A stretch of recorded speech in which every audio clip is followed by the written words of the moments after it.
सोलापूर महानगरपालिकेच्या मालमत्ता कर विभागाने कर चुकविणाऱ्या मिळकतदारांची शोध मोहीम सुरू केली आहे। कर संकलन पथकाने पहिल्या दिवशी 536 मिळकतींची पाहणी करीत असताना 256 प्लॉटचा कर न भरताच वापर सुरू असल्याचे आढळून आले।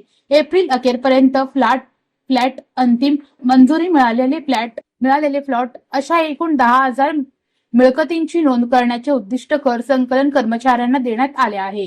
पालिकेच्या उत्पन्न वाढीसाठी सोलापुरातील मिळकतींचा शोध घेऊन कर आकारणी करावी अशी मागणी सर्वपक्षीय नगरसेवकांनी अंदाजपत्रकीय सभेत केली आहे। त्यानुसार पालिका आयुक्त डॉक्टर सचिन ओंबासे, उपायुक्त आशिष लोकरे, कर संकलन विभाग प्रमुख युवराज गाडेकर यांच्या मार्गदर्शनाखाली सदरची मोहीम राबविली जात आहे। या कामी निरीक्षक, वसुली निरीक्षक अशा 85 जणांची नियुक्ती केली आहे। या पथकाने शहरातील 58 पेठांमध्ये सर्वेक्षण सुरू केले आहे।